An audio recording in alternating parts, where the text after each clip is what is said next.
Price the Lord. ദൈവത്തിൻ്റെ പരിശുദ്ധമായ നാമം ഈ ദിവസം വാഴ്ത്തപ്പെടുമാറാകട്ടെ. എന്നെ ശ്രവിക്കുന്ന എല്ലാ പ്രിയ ദൈവമക്കൾക്കും യേശു ക്രിസ്തുവിൻ്റെ നിസ്തുല്യ നാമത്തിലുള്ള എൻ്റെ സ്നേഹവന്ദനങ്ങൾ. ഈ ദിവസം ചിന്തയ്ക്ക് ആധാരമായി നമുക്കൊരു വേദഭാഗം വായിക്കാം. 107 സങ്കീർത്തനങ്ങൾ, അതിൻ്റെ 30 വചനം. ശാന്തത വന്നതുകൊണ്ട് അവർ സന്തോഷിച്ചു, അവർ ആഗ്രഹിച്ച തുറമുഖത്ത് അവൻ അവരെ എത്തിച്ചു. Psalms 107 verse 30. They were glad when it grew calm, and he guided them to their desired heaven. Praise the Lord.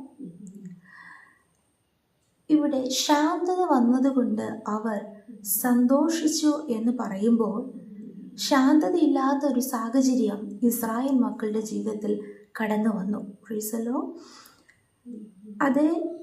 അതേ അധ്യായം തന്നെ അതിൻ്റെ 23 മുതലുള്ള വചനങ്ങളിൽ നാം വായിക്കുന്നു.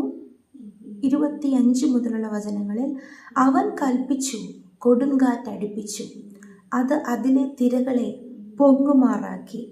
അവർ ആകാശത്തിലേക്ക് ഉയർന്നു, വീണ്ടും ആഴത്തിലേക്ക് താണു. അവരുടെ പ്രാണൻ കഷ്ടത്താൽ ഉരുകിപ്പോയി. Praise the Lord. അപ്പോൾ ചില കൊടുങ്കാറ്റുകൾ നമ്മുടെ ജീവിതത്തിൽ കടന്നു വരുന്നത് ദൈവം കൽപ്പിച്ചിട്ടാണ്. Price the Lord. അപ്പോൾ ശാന്തത വന്നതുകൊണ്ട് ഒരു ശാന്തതയും ഒരു സന്തോഷവും നമ്മുടെ ജീവിതത്തിൽ വരുന്നതിന് തൊട്ട് മുൻപ് ദൈവം കൽപ്പിച്ചിട്ട് ചില കൊടുങ്കാറ്റുകൾ അടിക്കും. Price the Lord. എന്നാൽ ആ കൊടുങ്കാറ്റോട് അവസാനിക്കത്തില്ല. തിരകളെ അവൻ പൊങ്ങുമാറാക്കും. എന്നിട്ട് സ്തോത്ര, ജനം ആകാശത്തിലേക്ക് ഉയർന്നു, വീണ്ടും ആഴത്തിലേക്ക് താണു. അവരുടെ പ്രാണൻ കഷ്ടത്താൽ ഉരുകിപ്പോകുന്ന അവസ്ഥകൾ ജീവിതത്തിൽ കടന്നു വന്നു. Price the Lord. മാത്രമല്ല 27 വചനത്തിൽ, അവർ മത്തനെ പോലെ തുള്ളി ചാഞ്ചാടി നടന്നു, അവരുടെ ബുദ്ധി പോയിരുന്നു. സ്തോത്രം. എന്ത് ചെയ്യണം, ഏത് ചെയ്യണമെന്ന് അറിയാത്തൊരവസ്ഥ. എന്നാൽ 28 വചനം, അവർ തങ്ങളുടെ കഷ്ടതയിൽ യഹോവയോട് നിലവിളിച്ചു, അവൻ അവരെ അവരുടെ ഞെരുക്കങ്ങളിൽ നിന്ന് വിടുവിച്ചു. കഷ്ടതയിൽ നാം ദൈവത്തോട് നിലവിളിക്കുമ്പോൾ നിശ്ചയമായി കർത്താവ് നമ്മുടെ നിലവിളി കേട്ട് സകല ഞെരുക്കങ്ങളിൽ നിന്ന് വിടുവിച്ച്. മാത്രമല്ല 29 വചനത്തിൽ, അവൻ കൊടുങ്കാറ്റിനെ ശാന്തമാക്കി, തിരമാലകൾ അടങ്ങി. Price the Lord.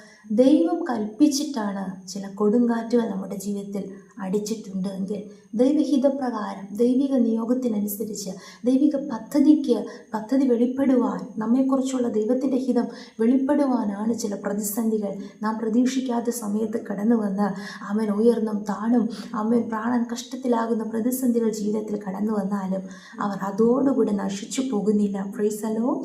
അവർ തങ്ങളുടെ കഷ്ടതയിൽ ദൈവത്തോട് നിലവിളിക്കുമ്പോൾ നിശ്ചയമായി കർത്താവ് അവിടെ ഇറങ്ങി അത്ഭുതം പ്രവർത്തിക്കും, കൊടുങ്കാറ്റിനെ ശാന്തമാക്കും. Praise the Lord. അപ്പോൾ തിരമാലകൾ അടങ്ങും. അങ്ങനെ ശാന്തത വന്നതുകൊണ്ട് അവർ സന്തോഷിച്ചു.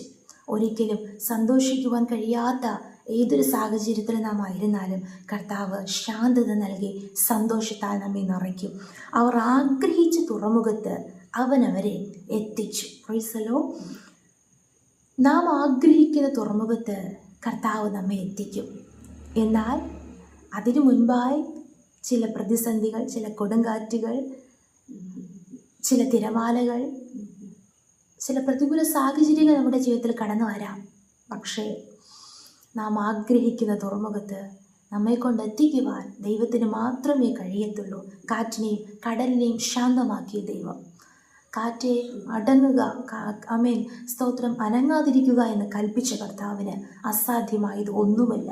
ഈ നാളുകളിൽ നമ്മെക്കുറിച്ചുള്ള ദൈവിക പദ്ധതികൾ വെളിപ്പെടേണ്ടതിന് ദൈവകരങ്ങളിൽ നമ്മെ തന്നെ സമർപ്പിച്ചു കൊടുക്കുമ്പോൾ കർത്താവ് സ്തോത്രം, തുറക്കേണ്ടതിനെ തുറക്കും, അടക്കേണ്ടതിനെ അടക്കും. Praise the Lord. അമർത്തേണ്ടതിനെ അമർത്തും. അവൻ അരുളി ചെയ്തു, അങ്ങനെ സംഭവിച്ചു. അവൻ കൽപ്പിച്ചു, അങ്ങനെ സ്ഥാപിതമായി. കർത്താവ് നമുക്ക് വേണ്ടി ഒരു വാക്ക് കൽപ്പിക്കുമ്പോൾ ദൈവത്തിൻ്റെ പ്രവൃത്തികൾ വെളിപ്പെടുവാനിടയായിത്തീരും. Price the Lord. എന്നാൽ പുതിയ നിയമത്തിൽ നാം വായിക്കുന്നു, അപ്പോസ്തല പ്രവൃത്തികൾ 23 അധ്യായം 11 വചനം, രാത്രിയിൽ കർത്താവ് അവൻ്റെ അടുക്കൽ നിന്ന്, ധൈര്യമായിരിക്കാം, നീ എന്നെക്കുറിച്ച് യെരൂശലേമിൽ സാക്ഷീകരിച്ചതുപോലെ റോമയിലും സാക്ഷീകരിക്കേണ്ടതാകുന്നു എന്ന് അരുളി ചെയ്തു. ഈ നാളുകളിൽ ആമേൻ സ്തോത്രം അപ്പോസ്തലനായ പൗലോസിൻ്റെ ജീവിതത്തിൽ സംഭവിച്ചത് നമുക്ക് എല്ലാവർക്കും അറിയാം. ഒരു പ്രത്യേക സാഹചര്യങ്ങളിൽ പൗലോസിനെ ചീന്തിക്കളയേണ്ട ഒരു സാഹചര്യങ്ങളിൽ എല്ലാവരും പ്രതികൂലമായി എഴുന്നേറ്റ് നിൽക്കുമ്പോൾ പ്രൈസ് ദി ലോർഡ്, കർത്താവ് ആ രാത്രി പൗലോസിൻ്റെ അടുക്കൽ വന്ന് പറയുന്നു, ധൈര്യമായിരിക്കുക, നീ എന്നെക്കുറിച്ച് സാക്ഷീകരിച്ചിട്ടുണ്ടല്ലോ, ഇനിയും നീ എന്നെക്കുറിച്ച് സാക്ഷീകരിക്കും. പ്രൈസ് ദി ലോർഡ്, ധൈര്യമായിരിക്കാൻ അരുളി ചെയ്യുന്നു. എന്നാൽ അടുത്ത വചനത്തിൽ നേരം വെളുത്തപ്പോൾ ചില യഹൂദന്മാർ തമ്മിൽ യോജിച്ചു, പിന്നെയും പൗലോസിനെ കൊന്നുകളയുവോളം തിന്നുകയോ കുടിക്കുകയോ ചെയ്യുകയില്ല എന്ന് ശപഥം ചെയ്തു. എന്ന് പറഞ്ഞാൽ അവൻ ദൈവത്തിനൊരു വ്യക്തിയെക്കുറിച്ച് ദീർഘമായ പദ്ധതികളുണ്ടെങ്കിൽ അവൻ ദൈവിക വാഗ്ദത്തങ്ങൾ പ്രാപിച്ച് നമുക്ക് നേരെ പ്രതിസന്ധികൾ, കഷ്ടതകൾ, പോരാട്ടങ്ങൾ കടന്നു വരും. പക്ഷേ അവിടെ നാം തകർന്നു പോകുവാൻ ദൈവം അനുവദിക്കത്തില്ല. ദൈവം അരുളി ചെയ്തതുപോലെ തന്നെ ആരും പൗലോസിനെ ചിന്തിക്കളഞ്ഞതുമില്ല. ആരും ദൈവം അനുവദിക്കാതെ പൗലോസിനെ കയ്യേറ്റം ചെയ്യുവാൻ ദൈവം അനുവദിച്ചതുമില്ല. പ്രൈസ് ദി ലോർഡ്, നാം മുൻപേ വായിച്ചതുപോലെ തന്നെ കൊടുങ്കാറ്റുകൾ, ശോധനകൾ, തിരമാലകൾ, പ്രതിസന്ധികൾ ആമേൻ അപ്പോസ്തല പ്രവൃത്തികൾ 27-ാം അധ്യായത്തിൽ പൗലോസിൻ്റെ ജീവിതത്തിൽ കടന്നു വന്നു. എന്നാൽ അവസാന അധ്യായം 28-ാം അധ്യായം അതിൻ്റെ 16-ാം വചനത്തിൽ നാം വായിക്കുന്നു, റോമയിൽ എത്തിയ ശേഷം തനിക്ക് കാവലായ പടയാളികളോടുകൂടെ വേറിട്ട് പാർപ്പാൻ പൗലോസിന് അനുവാദം കിട്ടി. അപ്പോൾ ആഗ്രഹിച്ച തുറമുഖത്ത്, നാം ആഗ്രഹിക്കുന്ന തുറമുഖത്ത് കർത്താവ് നമ്മെ എത്തിക്കും. അങ്ങനെയാണെങ്കിൽ നാം ദൈവഹിതത്തിന് വേണ്ടി നിൽക്കുമ്പോൾ ദൈവം നമ്മെക്കുറിച്ച് ആഗ്രഹിക്കുന്ന പദ്ധതിക്കനുസരിച്ച് ദൈവം നമ്മെ മാനിക്കുവാനിടയായി തീരും. Price the Lord. അങ്ങനെ ആമേൻ സ്തോത്രം 23-ാം വചനത്തിലൊക്കെ നാം വായിക്കുമ്പോൾ അനേകരോട് പൗലോസ് സുവിശേഷം പറയുവാനിടയായി തീർന്നു. അങ്ങനെയാണെങ്കിൽ ഈ നാളുകളിൽ ഇസ്രായേൽ മക്കളെ പോലെ അപ്പോസ്തലനായ പൗലോസിനെ പോലെ നമ്മുടെ ജീവിതത്തിൽ നാം ദൈവത്തിൻ്റെ ജനമായി ജീവിക്കുമ്പോൾ, ദൈവത്തിൻ്റെ ആമേൻ സ്തോത്രം ശുശ്രൂഷകരായി ദൈവമക്കളായി നാം ജീവിക്കുമ്പോൾ, യഥാർത്ഥമായി നീതിയോടെ, ന്യായത്തോടെ, ദൈവഭയത്തോടെ, ഭക്തിയോടെ ദൈവത്തെ മാത്രം ആശ്രയിച്ച് നാം മുന്നോട്ട് നീങ്ങുമ്പോൾ നമ്മുടെ ജീവിതത്തിൽ ചില പ്രതിസന്ധികൾ, പ്രതികൂല സാഹചര്യങ്ങളൊക്കെ കടന്നു വരാം. കർത്താവ് കാറ്റിനെയും കടലിനെയും ശാന്തമാക്കുന്ന കർത്താവ് ശാന്തത വരുത്തി നമ്മെ സന്തോഷിപ്പിച്ച് കർത്താവ് നമ്മെ ജയത്തോടെ നടത്തും. വാഗ്ദത്തങ്ങളെ ആമേൻ സ്തോത്രം അവൻ വാഗ്ദത്തങ്ങളിലേക്ക് കടന്ന് വാഗ്ദത്തങ്ങളെ പ്രാപിക്കുവാൻ കർത്താവ് നമ്മെ സഹായിക്കും.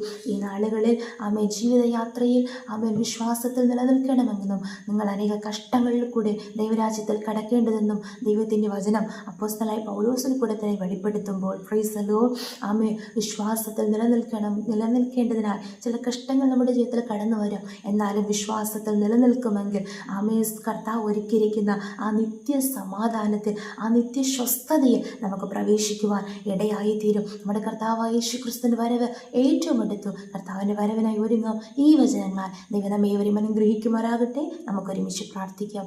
നല്ല ദൈവമേ, സ്വർഗ്ഗസ്ഥ പിതാവേ, അനുഗ്രഹിക്കപ്പെട്ട ദിവസത്തിലും അങ്ങ് ഞങ്ങൾക്ക് നൽകിയ ആലോചനയ്ക്കായി സ്തോത്രം. ഈ വചനപ്രകാരം ഞങ്ങളെ തന്നെ പൂർണ്ണമായി താഴ്ത്തുന്നു, സമർപ്പിക്കുന്നു. വചനം കേട്ടുകൊണ്ടിരിക്കുന്ന എല്ലാവരെയും കർത്താവ് അനുഗ്രഹിക്കുമാറാകണമെന്ന് പ്രാർത്ഥിക്കുന്നു. ശാന്തതയും സമാധാനവും കർത്താവ് നൽകി സന്തോഷവും പകർന്ന് കർത്താവെ ഓരോ കർത്താവെ മക്കളും ആഗ്രഹിക്കുന്ന തുറമുഖത്ത് ദൈവം അവരെ എത്തിച്ച് അപ്പോൾ ആ ദൈവത്തിൻ്റെ പദ്ധതിക്കനുസരിച്ച് ദൈവം നടത്തുന്ന കൃപകൾക്കായി സ്തോത്രം ചെയ്ത് പ്രാർത്ഥിക്കുന്ന കർത്താവെ, അങ്ങേക്ക് അസാധ്യമായത് ഒന്നുമില്ല. ദൈവകരങ്ങളിൽ ഏൽപ്പിച്ചു പ്രാർത്ഥിക്കുന്നു. എന്ന് ഏതൊക്കെ വിഷയത്തിൻ്റെ നടുവിൽ ഭാരത്തോടെ, വേദനയോടെ, ആമേൻ സ്തോത്രം പുറത്തു പറയുവാൻ കഴിയാത്ത നിരാശയോടായിരുന്നാലും ദൈവം അവർക്ക് വേണ്ടി വലിയവ ചെയ്യുന്ന കൃപയ്ക്കായി സ്തോത്രം. പ്രാർത്ഥന കേട്ടതിനാൽ സ്തോത്രം. യേശുവിൻ്റെ അധികാരമുള്ള നാമത്തിൽ ദൈവോന്നി പ്രാർത്ഥന കേൾക്കണം. സ്വർഗ്ഗസ്ഥ നല്ല പിതാവേ. ആമേൻ, ആമേൻ, ആമേൻ. May God bless U.